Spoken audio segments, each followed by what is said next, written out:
Welcome student, welcome to our official YouTube channel text book বাংলায় সকলকে welcome করছি। And আমি রয়েছি তোমাদের সঙ্গে দিব্যেন্দু স্যার। তোমরা অলরেডি থাম্বনেলে দেখে বুঝে গেছো যে কিসের জন্য আজকের এই ভিডিও। একদম ঠিক শুনছো, আমাদের এক্সাম ডেট নিয়ে আজকের এই অত্যন্ত ইম্পর্টেন্ট ভিডিও। আমরা প্রত্যেকে জানি যে এই মুহূর্তে দাঁড়িয়ে আরআরবি গ্রুপ ডি এর ফর্ম ফিল আপ চলছে। আমার প্রত্যেকটা স্টুডেন্টকে, প্রত্যেকটা লার্নারকে আমার রিকোয়েস্ট যে লাস্ট দিন পর্যন্ত অপেক্ষা করো না, যত তাড়াতাড়ি সম্ভব এই সপ্তাহের মধ্যেই ফর্মটা ফিল আপ করার চেষ্টা করো। লাস্ট দিন পর্যন্ত দেরি করলে বিভিন্ন সমস্যার সম্মুখীন তোমরা পড়তে পারো। সার্ভার ক্র্যাশ থেকে শুরু করে A to Z, server down A to Z, বিভিন্ন প্রবলেম তোমরা ফেস করতে পারো। সো তার জন্য বারবার তোমাদেরকে বলা যে এই সপ্তাহের মধ্যেই যত তাড়াতাড়ি সম্ভব তোমরা তোমাদের ফর্ম ফিল আপ কমপ্লিট করো। ওকে, আচ্ছা, যে নিয়ে আজকের এই ভিডিও, তোমার হাতে আর কতদিন বেঁচে আছে, তোমার এক্সাম গ্রুপ ডির কবে হতে চলেছে, এটা বলার আগে তোমাদেরকে বলতে চাই, বিগত যে এক্সামগুলো হয়ে গেল গ্রুপ ডি থেকে এনটিপিসি, যতটুকু তোমাকে আমি অ্যানালাইসিস করে দিয়েছি, যারা আমার রেগুলার স্টুডেন্ট, যারা আমার তথ্য দেখে, তারা বলতে পারবে অ্যানালাইসিসে কোনো ভুল ছিল কি না। ইয়েস, কোনো ভুল ছিল না। ইউটিউবে এখনও ভিডিওগুলো পড়ে আছে, তোমরা দেখে নিও। অ্যানালাইসিস যতটুকু পারি লজিক্যাল বলার চেষ্টা করি, তথ্য দিয়ে বলার চেষ্টা করি, মন গড়া বা মুখের কথায় নয়। তাই আজও একটা সেই তথ্যমূলক ভিডিও নিয়ে তোমার সঙ্গে আমি এলাম। গ্রুপ ডির অথেন্টিক, আমার তরফ থেকে যতটুকু তথ্য দিয়ে বলা যায় কবে এক্সাম হতে পারে ততটুকু তোমাকে বলবো। যা কিছু বলবো সঠিক হওয়ার চান্স সর্বাধিক, এতটুকু মাথায় রেখো। যদি পার্সেন্টেজ বিচার করো তাহলে আমি বলবো 95% সঠিক হওয়ার চান্স সর্বাধিক, 55% যে কিছু হতে পারে। আগেও ভিডিওতে এই পার্সেন্টেজই বলেছিলাম, মিলেছিল। অবশ্যই বিশ্বাস করো, হতাশ করব না, এতটুকু বলতে পারি। যা কিছু বলবো তথ্য দিয়ে বলবো। দেখো, তার আগে ছোট ছোট ইনফরমেশন, যেগুলো তোমরা যারা ফর্ম ফিল আপ এখনও করোনি, দ্বিধায় ভুগছো স্যার ফর্ম ফিল আপ করতে পারবো কি না, তোমার কোয়ালিফিকেশন কত না কত, প্রত্যেকে ফর্ম ফিল আপ করতে পারবে। যারা 10th পাস করেছো এবং যারা 10th পাসের সঙ্গে সঙ্গে আইটিআই করেছো, উভয়ই ফর্ম ফিল আপ করতে পারবে। যারা কেবল 10th পাস, যারা 10th পাসের সঙ্গে আইটিআই, প্রত্যেকেই ফর্ম ফিল আপ করতে পারবে। ওকে, চলো দ্বিতীয় কথা, আমরা এক্সামের সঙ্গে সঙ্গে দেখে নেব এক্সাম হবে কিভাবে। তোমাকে প্রথমে একটা সিবিটি এক্সাম দিতে হবে, কম্পিউটার বেসড টেস্ট। দ্বিতীয়, তোমাকে একটা সেকেন্ড স্টেজ এক্সাম দিতে হবে, ফিজিক্যাল এফিসিয়েন্সি অর্থাৎ পিইটি। প্রথম এক্সাম অর্থাৎ computer based test exam pass করলে সেকেন্ড এক্সাম অর্থাৎ পিইটি ফিজিক্যাল এফিসিয়েন্সি টেস্ট দিতে হবে। অ্যান্ড যদি এটা হয়ে যায় দেন তোমাকে মেডিকেল এক্সাম দিতে হবে, দেন তোমাকে জয়েনিং করতে হবে। ঠিক আছে, আচ্ছা, এক্সামে যদি বলতে চাও যে স্যার এক্সামের নাম্বার ডিস্ট্রিবিউশন কীরকম রয়েছে, এখানে দেখো আরও ডিটেলস বলে দেওয়া আছে। RRB group D first CBT, group D PET, then medical, then document verification. এটা হচ্ছে তোমার কি না সিলেকশন প্রসেস। দেন তোমার এক্সামের প্যাটার্ন কি রয়েছে, প্যাটার্নের দিক থেকে যদি বলতে হয়, তোমার ম্যাথামেটিক্স রয়েছে 25 নাম্বার 25টা কোয়েশ্চেন, রিজনিং 30 নাম্বার 30টা কোয়েশ্চেন, তোমার জেনারেল সায়েন্স 25 নাম্বার 25টা কোয়েশ্চেন, জেনারেল নলেজ 20টা নাম্বার 20টা কোয়েশ্চেন। এর মধ্যে সব থেকে বেশি যেখানে রয়েছে সেটা হচ্ছে কি না রিজনিং, যার দায়িত্বে রয়েছি আমি অবশ্যই করে আমি, এবং তোমরা প্রত্যেকে জানো, গতবারেও বলেছি এবং এবারেও, গতবারে বলেছি এবং করে দেখিয়েছি এবং এবারেও বলছি যে A to Z তোমার এই রিজনিংয়ের 30টা নাম্বারের দায়িত্ব আমি আমার ওপর ছেড়ে দাও, আমি তোমাকে দাঁড়িয়ে রেডি করে দেব। এতটুকু তোমাকে আমি কমিট করে যাচ্ছি textbook Bangla official YouTube channel থেকে। বাস চ্যানেলটাকে প্রত্যেকে যারা নতুন আছো সাবস্ক্রাইব করে নাও এবং অবশ্যই করে বেল আইকনটা প্রেস করে দিও, তাকি আমি সঠিক সময় যা তথ্য দেব এবং ক্লাস নিয়ে আসবো তার ডিটেলস জিনিসপত্র তোমার কাছে ইনফরমেশান পৌঁছে যায় সঠিক টাইমে সবার আগে। আচ্ছা, এই জায়গা থেকে আমি তোমাকে এক্সাম প্যাটার্নটা বলার চেষ্টা করলাম, ক্লিয়ার হয়েছে? সময় তোমার থাকবে কত, 1.5 ঘন্টা, এবং এবং এবং নেগেটিভ মার্কিং থাকবে 1/3। অনেক তথ্যমূলক ভিডিও হবে, মন দিয়ে দেখার চেষ্টা করবে। আচ্ছা, এবার মেন যে জায়গায় আসবো, স্যার এক্সাম ডেট কবে হতে পারে। দেখো, আমরা প্রত্যেকে জানি এটা একটা কাটিং অবশ্যই করে, বাট কাটিংটার A to Z যতটুকু দেওয়া হয়েছে সমস্ত কিছুটাই কিন্তু মিলে গেছে। দেখো, সেকশন কন্ট্রোলার এক্সাম অলরেডি হয়ে গেছে। নন টেকনিক্যাল পপুলার ক্যাটাগরি অবশ্যই আমরা দেখতে পাচ্ছি। নন টেকনিক্যাল পপুলার ক্যাটাগরি আমরা দেখতে পাচ্ছি, এখানেও অ্যাসিস্ট্যান্ট লোকো পাইলট দেখতে পাচ্ছি, জুনিয়র ইঞ্জিনিয়ার দেখতে পাচ্ছি, টেকনিশিয়ান দেখতে পাচ্ছি, প্যারামেডিক্যাল দেখতে পাচ্ছি, নন technical popular category graduate level CBT 1 দেখতে পাচ্ছি, এখানে দেখতে পাচ্ছি আন্ডার গ্র্যাজুয়েট লেভেল CBT 1। তো এত কিছু এক্সামের মধ্যে এই সমস্ত এক্সাম কিন্তু কন্ডাক্ট হয়ে গেছে। যদি দেখতে চাও, দেখো কিছু এক্সাম্পল দিয়ে দেখাচ্ছে তোমাকে। অ্যাসিস্ট্যান্ট লোকো পাইলট ফেব্রুয়ারি দেখতে পাচ্ছ 13 লেখা আছে, 16 লেখা আছে, 18 লেখা আছে, অ্যান্ড এক্স্যাক্টলি এই ডেটগুলোতেই তোমার এক্সাম হয়েছে। To the point, junior engineer February 19, 20, 25, okay, and এই হচ্ছে সমস্ত কিছু। অ্যান্ড অবশ্যই 13 দিনে এক্সাম, 9টা শিফটে তোমার এক্সাম হয়েছে এখানে দেখাচ্ছে, সরি 9টা নয়, এখানে 13 দিন না, এটা বোঝা যাচ্ছে না, 3 দিন, সরি 3 দিন এক্সাম হয়েছে, 9টা শিফটে এক্সাম হয়েছে, ওকে। 3 তারিখে নয়, প্রত্যেকটা দিনে 3টে করে শিফট, তো 3 দিনে 9টা শিফট স্বাভাবিকভাবেই। টেকনিশিয়ান মার্চের 5, 6, 9 এই 3 দিন এক্সাম হবে, 3 দিনে 9টা শিফটে এক্সাম হবে, A to Z ডিটেলস দেওয়া আছে। এবং এখানেই দেখো বলে দেওয়া আছে নন টেকনিক্যাল পপুলার ক্যাটাগরি কবে, tentatively schedule to be held in March 2026 and then undergraduate April May 2026। অর্থাৎ এতটুকু যখন মিলেছে, আমরা এখান থেকে শিওর যে তোমার এনটিপিসি আমরা দেখেছি যে অবশ্যই করে এনটিপিসি কিছুটা আমরা জেনে গেছি যে এক্সাম কবে হবে। এনটিপিসি এক্সাম অবশ্যই মার্চে হচ্ছে, no doubt about this, no doubt, notice চলে এসেছে, তাই তো? কি না এনটিপিসি কোনটা না গ্র্যাজুয়েট লেভেল। তাহলে স্যার ইউজি কবে হবে? ইউজি হবে অবশ্যই এপ্রিল মে।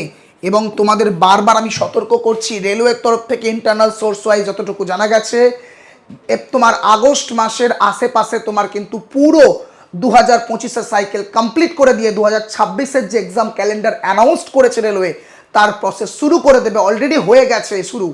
কারণ এএলপি প্রথম নোটিফিকেশন আসবে, তার ড্রাফট চলে এসেছে, আমি ভিডিও করে দিয়েছি, দেখে নিও, ওকে। কত ভ্যাকেন্সি, কত দেখলাম, 11,000-এর আশেপাশে ভ্যাকেন্সি দেখলাম এএলপি।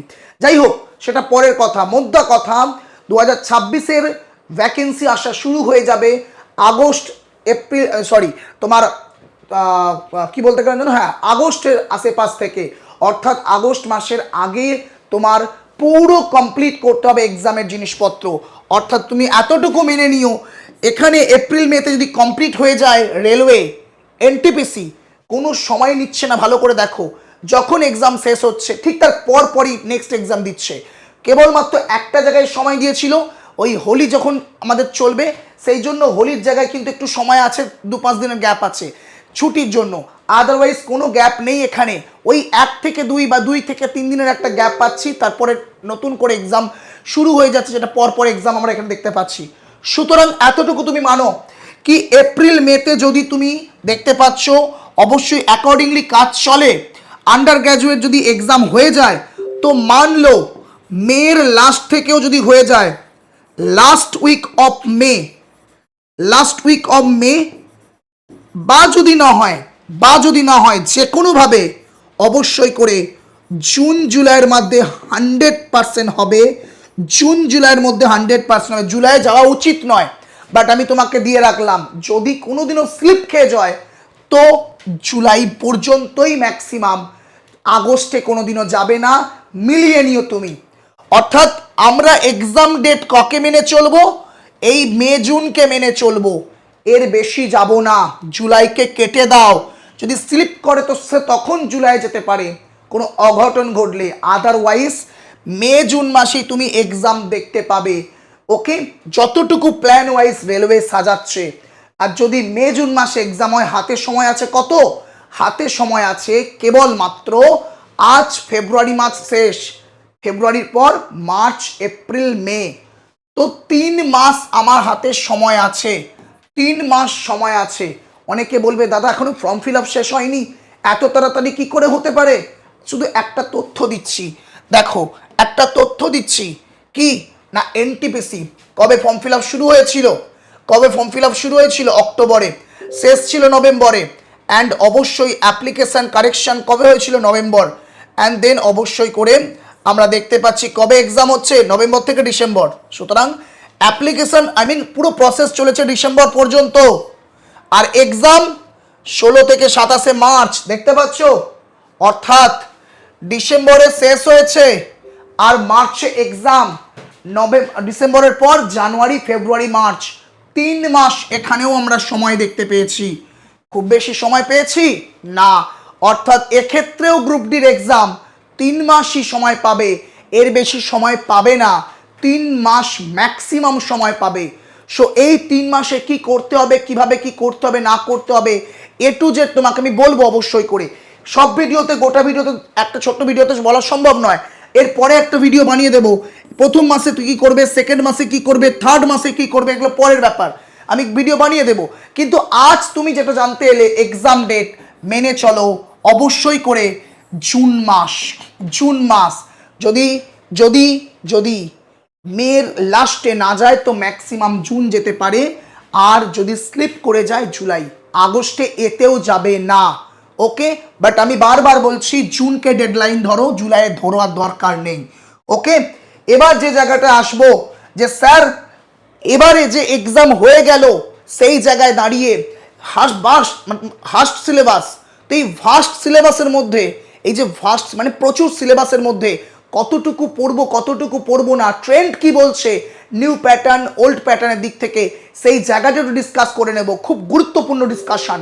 দেখো একটু প্রত্যেকে বলবো সেশনটাকে বন্ধুদের সঙ্গে শেয়ার করে দাও, তোমাদের জন্য এত পরিশ্রম করে কন্টেন্টগুলোকে তৈরি করা।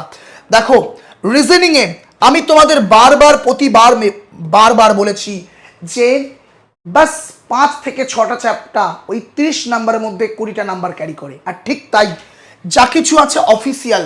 ওকে, দেখো 1 থেকে 5টা চ্যাপ্টার যদি আমি নিয়ে নিই এখান থেকে, দেখো কতগুলো নাম্বার ক্যারি হচ্ছে।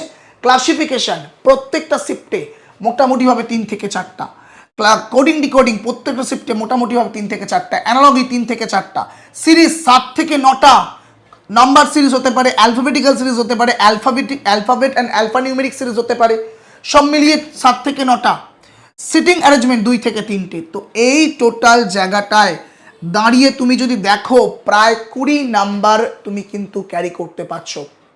অ্যান্ড বাকি syllogism, coded equation, direction distance, blood relation, puzzle, ranking order, others মানে ওই সামথিং, একবার ওয়ার্ড ফরমেশন এসেছিল, একবার ক্যালেন্ডার এসেছিল, এত গোটা শিফটে, এতগুলো শিফটের মধ্যে একবারই ক্যালেন্ডার এসেছিল একটা। ওকে, এত কিছু। এবং সব থেকে মজার ব্যাপার, এবারে কোনো নন ভার্বাল রিজনিং আসেনি, এবারে কোনো লজিক্যাল রিজনিং আসেনি, একদম অথেন্টিক ডাটা দিয়ে তোমাকে শেয়ার করছি। এবারে নন ভার্বাল রিজনিং আসেনি, লজিক্যাল রিজনিং আসেনি, অর্থাৎ এগুলোকে আমাদের এবারেও কিন্তু জোর দিতে হবে। ট্রেন্ড বদলাচ্ছে, বর্তমান ট্রেন্ড অনুযায়ী তোমাকে দেখিয়ে দিয়েছি কোনটা পড়তে হবে আর কোনটা ছাড়তে হবে, ততটুকু তুমি কিন্তু ক্লিয়ার করতে পারছো। ওকে, এবং আমি আবারও বলছি, আগেও বললাম যে এই 3 মাস যে বেঁচে আছে আমি ভিডিও করে দেব যে 1 মাস, 2 মাস এবং 3 মাসে তুমি কিভাবে পড়বে একটা নির্দিষ্ট জিনিস মেনটেন করে। ওকে, আচ্ছা যদি ম্যাথের দিক থেকে আসি, দেখো ম্যাথের দিক থেকে যদি দেখতে পাই, percentage, ratio, proportion, TDS, time work, profit and loss, mensuration, simplification, এই যে 3 থেকে 4টে চ্যাপ্টার, দেখো এখানেও কিন্তু তোমার মোটামুটি ম্যাক্সিমাম নাম্বারটা চলে আসছে। Mensuration, simplification, geometry, trigonometry, mean median, number system থেকে এবারে খুব বেশি আসেনি, গতবার কিন্তু ভরে দিয়েছিল। And average, SI CI, LCM, others মানে 2-3টে নাম্বার আদার্স থেকে এসেছে। তো এই হচ্ছে তোমার কি ম্যাথামেটিক্স, সব জায়গায় কোথায় বেশি ওয়েটেজ কোথায় কম ওয়েটেজ ক্লিয়ার হয়েছে। এর মধ্যে কিন্তু ভুয়া কিছু নেই, আমার মন গড়া কিছু নেই। যদি বিশ্বাস না হয় একদম সার্চ করে গুগলে দেখে নিও, কোনো চাপ নেই, তুমি আমার বিশ্বাস করতে পারো। আমাদের কাছে টেক্সট বুক আছে, মানে অথেন্টিক ডাটা তুমি পাবে, কোথায় কতটুকু, কতগুলো কোয়েশ্চেন কত জায়গা থেকে এসেছে, এ টু জেড চুলচেরা বিশ্লেষণ তুমি টেক্সট বুক অ্যাপে পাবে। ওকে, সেই জায়গা থেকেই তুলে কিন্তু আমি পুরো জিনিসটাকে নিয়ে আসার চেষ্টা করেছি। নেক্সট আমরা চলে আসবো কোথায়, জেনারেল নলেজ। এখানে polity, history, geography, economy, static GK থেকে মজার ব্যাপার কোয়েশ্চেন আসছে কতগুলো জানো না, এই জায়গা থেকে কোয়েশ্চেন আসছে কেবল 1 থেকে 2, কেবল 1 থেকে 2, ঠিক বলছি কিনা বলো, বা 2 থেকে 3টে, চলো। আর বাকি এই কারেন্ট অ্যাফেয়ার্স থেকে 17 থেকে 18টা কোয়েশ্চেন আমরা পেয়েছি। তা বলে এটা কখনো ভাববে না যে কারেন্ট অ্যাফেয়ার্স থেকে 17 থেকে 18টা কোয়েশ্চেন পেয়েছি বলে এবারে সবটাই কারেন্ট অ্যাফেয়ার্সের দিকে জোর দেবো। এই ভুলটা অনেকেই করে ফেলবে, বাট কখনো না। অবশ্যই কারেন্ট অ্যাফেয়ার্সকে জোর দেবে আগের থেকে বেশি, যে ভুলটা করেছো আগের বারে, কিন্তু এগুলোকে বাদ দিয়ে এটাকে নয়, এগুলোকে নিয়ে এটাকে যদি বলতে হয় কি করে এগুলো করব, আমি বলবো এগুলোকে অবশ্যই করে চ্যাপ্টার ওয়াইজ ডিটেলস কনসেপ্টে যাওয়ার দরকার নেই। এগুলো এই যে তোমার 2018, 2022, 2024 যে এক্সাম হয়ে গেল, এই 3টে বছরের প্রিভিয়াস ইয়ার কোয়েশ্চেন অবশ্যই তোলো অ্যান্ড সেগুলোকে সলভ করার চেষ্টা করো। অ্যান্ড যেগুলো আপডেটেড স্ট্যাটিক জিকে আছে সেগুলো করো আপডেটেড। দেন কারেন্ট অ্যাফেয়ার্সকে তুমি জোর দাও, একে আর এর বাইরে জোর দেওয়ার দরকার নেই যে স্যার ডিটেলস পুরো দরকার নাই। এগুলো তুমি প্রিভিয়াস ইয়ার কোয়েশ্চেন 18, 22, 25, 24 এই 3টের প্রিভিয়াস ইয়ার কোয়েশ্চেন একদম পুরো গুলে নাও। অ্যান্ড তার সঙ্গে সঙ্গে স্ট্যাটিক জিকেটা, আপডেটেড স্ট্যাটিক জিকেগুলো একটুখানি রিড করে নাও। অ্যান্ড দেন তার সঙ্গে সঙ্গে কারেন্ট অ্যাফেয়ার্স তো অবশ্যই এটাই মাথা দিতে হবে, রাইট। এবার আমরা আসবো কোথায় না, অবশ্যই সায়েন্সে আলাদা করে কিছু বলার নেই, প্রত্যেক বছরের মতনই সেম, কোনো বদল হয়নি। ফিজিক্সে 9 থেকে 10, 11টা, বায়োলজি থেকে 8, 10টা, এবং অবশ্যই কেমিস্ট্রি থেকে তুমি 7, 8টা পেয়েই যাচ্ছ। আচ্ছা, নেক্সট এবার যে জায়গায় আসবো যে স্যার আমার এক্সামে কাট আপ কত তৈরি করতে হবে বা কত মেনে চলবো এবারে যে এক্সাম হবে। দেখো 2018 সালে যে এক্সাম হয়েছিল তার কাট আপ 57 থেকে 70-এর মধ্যে ছিল, লোয়েস্ট টু হাইয়েস্ট। 2024 সালে যে এক্সাম হচ্ছে তার কাট আপ আমরা আজকেই বিগত দিন আলোচনা করেছি যে 70 থেকে 75-এর আশেপাশে তুমি কিন্তু অ্যাভারেজ কাট আপ পাবে। কিন্তু 2025 সালে তার কি কমে যাবে নাকি খুব বেড়ে যাবে? আমি তোমাকে বলবো এটাই তোমার কাছে একটা র স্কোর হিসেবে নিজেকে রেডি করার চেষ্টা করো। এই 70 থেকে 75 স্কোরই তোমার নিজেকে র স্কোর হিসেবে নিজেকে তৈরি করতে হবে। কিন্তু মাথায় রাখবে এই জায়গা থেকে এই জায়গায় কম্পিটিশন দ্বিগুণের থেকে বেশি হবে, দ্বিগুণের থেকেও বেশি হবে। কেন? কারণ এই জায়গায় বহু বছর পর এক্সাম হয়েছে, অনেক নতুন স্টুডেন্ট বসেছে, আর এই জায়গায় রিসেন্ট এক্সাম হচ্ছে। এখানে যারা ফেল করছে বা কোনো জায়গায় কোনো কারণে কিছু নাম্বারের জন্য কেটে যাচ্ছে তারা কিন্তু ফুললি প্রিপেয়ার, সেই রিপিটার স্টুডেন্ট এখানে বসবে। অর্থাৎ এখানে কিন্তু আরও অনেক গুণ বেশি কম্পিটিশান হবে। সুতরাং এই জায়গাটাকে মাথায় রাখতে হবে যে নাম্বারের ফারাক না হতে পারে কিন্তু কম্পিটিশনের ফারাকটা কিন্তু হয়ে যাবে। সেই কম্পিটিশনে তোমাকে আরও বেশি জোর দিতে হবে। ক্লিয়ার? আশা করি চলছে না, বিশ্লেষণ করতে পারছি।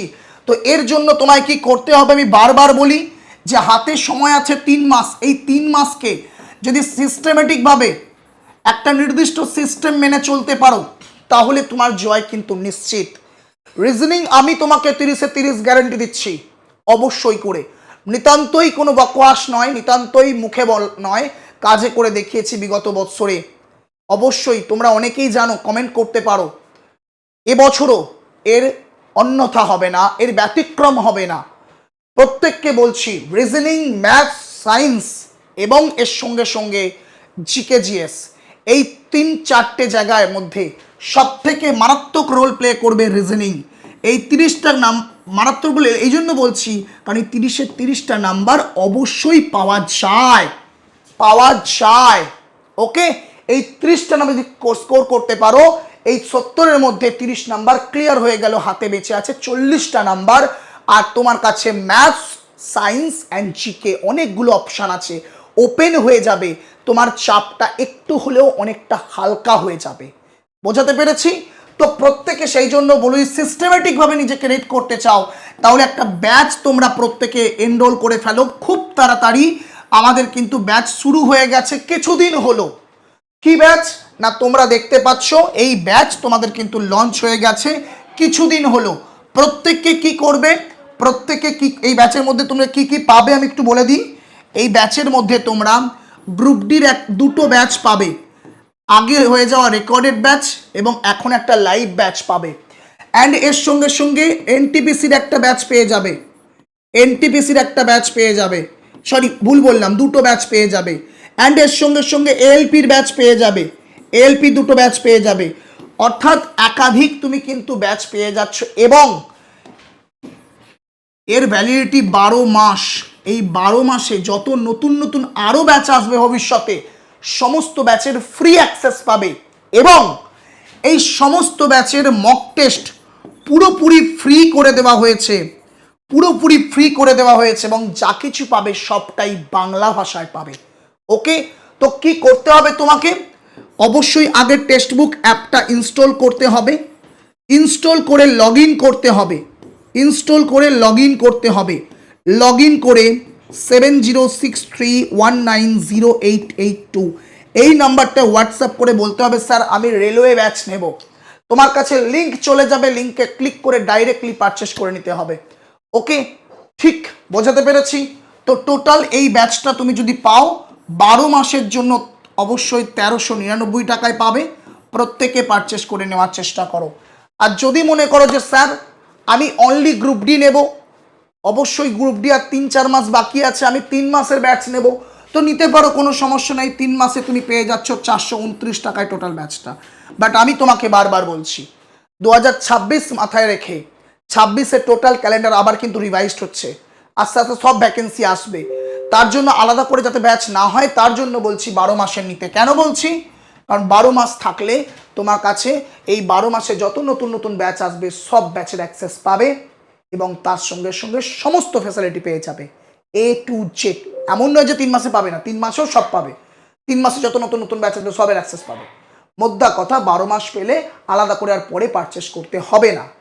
কিন্তু 3 মাসের 429 টাকা দিয়ে তুমি নিলে 3 মাস পর আর যা ব্যাচ আসবে সেগুলো তুমি আর পাবে না এবং তোমার 3 মাস পর তো ভ্যালিডিটি শেষ হয়ে যাবে। এই হচ্ছে কথা। তো কি করতে হয় বোঝা গেল? টেক্সটবুক অ্যাপটা ইনস্টল করো, লগ ইন করো, এই নাম্বার হোয়াটসঅ্যাপ করো যে স্যার কোন ব্যাচ নেবে, 3 মাসের ব্যাচ নেবে না 12 মাসের নেবে রেলওয়ে, তো অবশ্যই বলবে, লিঙ্ক চলে যাবে, অবশ্যই করে সেই লিঙ্কে ক্লিক করে ডাইরেক্ট পারচেস করে নেবে। ক্লিয়ার করতে পেরেছি? আশা করি A to Z যে উদ্দেশ্য নিয়ে তোমাদের কাছে আসা, এক্সাম ডেট কবে এবং কিভাবে নিজেকে প্রিপারেশন নেব, কতটা পড়বো কোন সাবজেক্টে, ক্লিয়ার করতে পেরেছি। লাস্ট একটা ভিডিও আমি বানাবো যে আগামী 3 মাসে, প্রথম মাস, দ্বিতীয় মাস এবং তৃতীয় মাসে তোমার কি করা হবে কি করা হবে না, সেটা কিন্তু আমি 2 দিন পর বানাবো অবশ্যই করে। বাট আশা করি এখন যেটা করালাম A to Z চুলচেরা বিশ্লেষণ পুরোটা তোমাদের কাছে জলের মতো ক্লিয়ার। যদি ঠিকঠাক মনে হয় ইনফরমেশন একটা করে শেয়ার করে দেবে, লাইক করে দেবে এবং অবশ্যই করে তুমি এখন প্রিপারেশন যারা এখনো শুরু করোনি দ্রুততার সঙ্গে প্রিপারেশন শুরু করো। Thank you so much, thanks a lot, Jai Hind.